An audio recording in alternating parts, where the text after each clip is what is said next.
এই বাংলাদেশের মুসলমান যারা রয়েছে শান্তিপ্রিয় মুসলমান, এই বাংলাদেশের মুসলমান যারা রয়েছে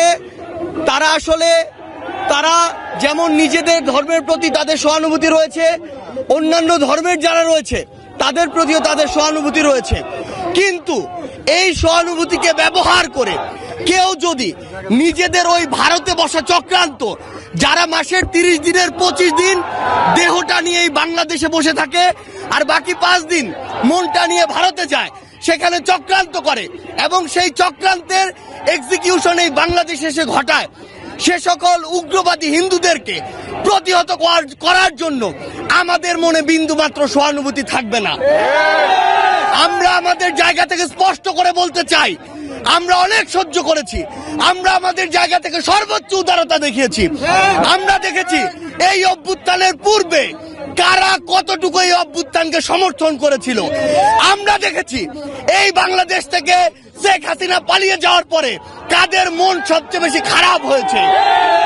আমরা আমাদের জায়গা থেকে স্পষ্ট দেখেছি যখন এই বাংলাদেশে অভ্যুত্থান পরবর্তী সময় একটি অস্থিতিশীল পরিবেশ হওয়ার কথা ছিল, তখন কিভাবে আমাদের এই মাদ্রাসার ভাইরা ওই মন্দিরে গিয়ে পাহারা দিয়েছে, কিভাবে 5ই আগস্ট রাতে সারা রাত ওই মন্দির পাহারা দিয়ে সকালে ফজরের নামাজ তার সামনে রাস্তায় পড়েছে।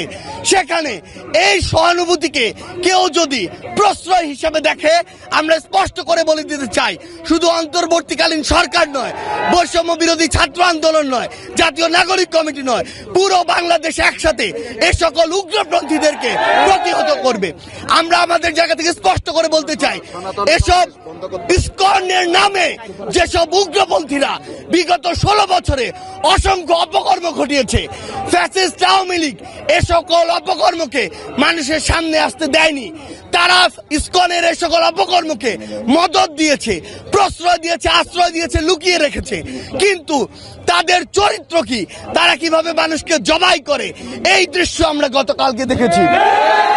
আমরা আমাদের জায়গা থেকে স্পষ্ট করে বলতে চাই, বাংলাদেশের মানুষ যেমন সকল ধর্মের প্রতি সহানুভূতিশীল, একইভাবে সকল উগ্রবাদীদের বিপক্ষে তাদের রক্ত গরম হয়ে সর্বোচ্চ অবস্থানে যেতে, তাদের বিরুদ্ধে দাঁড়াতে, তাদের প্রতিহত করতে বিন্দুমাত্র দ্বিধা করবে না। আমরা আমাদের জায়গা থেকে সরকারকে স্পষ্ট করে বলতে চাই, যারা আমার ভাইকে হত্যা করেছে তাদেরকে যদি গ্রেফতার করে দৃষ্টান্তমূলক শাস্তি না দেওয়া হয়, তাহলে পুরো বাংলাদেশের এই যে ছাত্র জনতা একসাথে সরকারের বিরুদ্ধে তাদের জায়গা থেকে প্রতিবাদ জানাবে। আমরা আমাদের জায়গা থেকে বলে দিতে চাই, যদি এই ক্ষেত্রে দৃষ্টান্তমূলক শাস্তি না হয়, তাহলে এটি হবে সরকারের বিচার ব্যবস্থার ক্ষেত্রে অন্যতম একটি ব্যর্থতা।